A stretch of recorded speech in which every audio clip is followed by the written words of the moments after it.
In life, it is always wise to fight your true enemies, not your fear. See, in numerous situations, fear will indeed creep in. The point is, fear is also a so called enemy. And it is basically fearing that which you don't know, because the mind is obsessed with meaning, because meaning equates to control. When you know things, you can control them, right? When you don't know things, you are confused. Confusion gives way to introspection, to especially intuition, because intuition bypasses the logical aspect of the mind. And this can mean even 10 steps ahead, because the actions that you take through intuition, they don't need, logical support. That's why people who are naturally intuitive, they don't make much sense. Some people might come with the strongest gadgets to, you know, uh, let's say, measure the weather and predict that there's gonna be rain uh, at a certain moment in time. Someone who is in tune with nature, someone who's also introspective, someone who's very connected to nature, may not need those devices to tell them. But slaves of the mind will always tell you things because they fear that they won't be taken into account without the titles that they have and the gadgets, right? The tools that support their titles. Because a title is always supported by tools, right? You'll never have a translator without dictionaries because you can't know all the expressions and all the words in a specific language, especially if you can translate from multiple languages, right?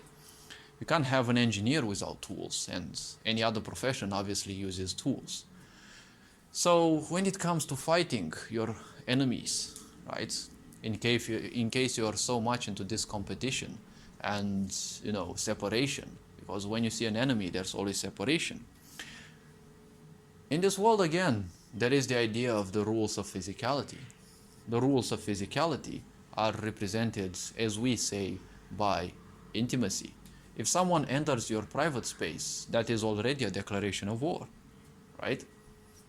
Be it by mistake, well, that's much less if it is by mistake, but usually when someone steps in your comfort zone, in your intimate zone, well, that's like a declaration of war, right? And that instantly pisses you off. We are taught by society to be cowards and hide our emotions, right? If it pisses you off, you're not going to show it, but it still pisses you off. Your emotions are valid, so take care of those, because fear is a state of mind, not an emotion.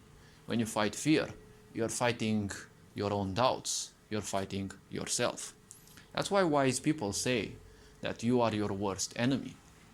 See, enemies, when they are outside in the physical world, physical enemies, right? Other people. See, you have to fight those. You have to learn how they fight and counter them. Take, for example, China. I'm not going to belittle anyone because China has always been a country well known for its wisdom and, well, let's say also some sort of military might. And as an isolationist country, they kind of went quite well in history, even if they had a lot of wars, one against the other. Now, the problem is when they fought the Mongols, right? Instead of using those people, to train them and to learn how the Mongols fight, they thought that building a wall, a 1,000 kilometers long wall, would deter the invaders from attacking them furthermore. The problem was the Mongols simply went around the wall and they still wreaked havoc in Chinese territory. We know that from history books. We don't know whether that's true or not, because we can see nowadays that everything seems more and more fake, as if it's been elaborately forged throughout the day, throughout the night, throughout the years. But, well, that's the history, and that's what we're gonna take into account. So instead of training those people, those builders, as soldiers, and instead of using the past, right, because they've been invaded before, right, in order to build a wall, you need to have an enemy. So the enemy already existed, right? And the enemy was obviously superior because you'll only build a wall against an enemy whom you can't defeat, right? Or who is somewhat equal to you. That's one point, obviously. And, well, the point is very simple. So as I was saying, the Chinese used so much force to simply fight an enemy that was in their mind, right?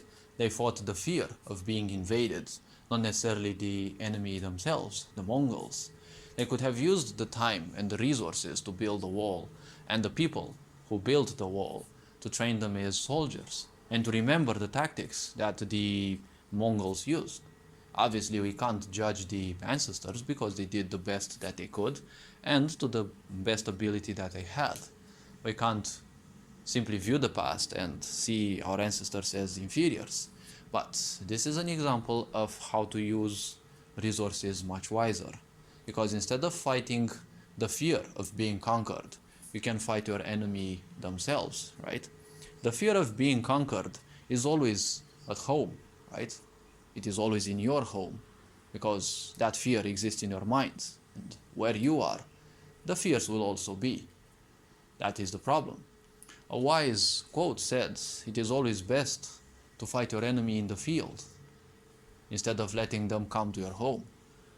Your fears are already at home, so you should better master them first. When you can think clearly, then you can fight and focus on your real enemy.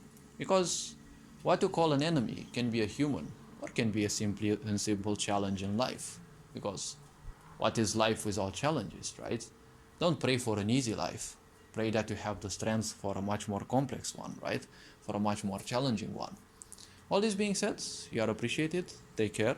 Hopefully this video was introspective enough. Well, take care.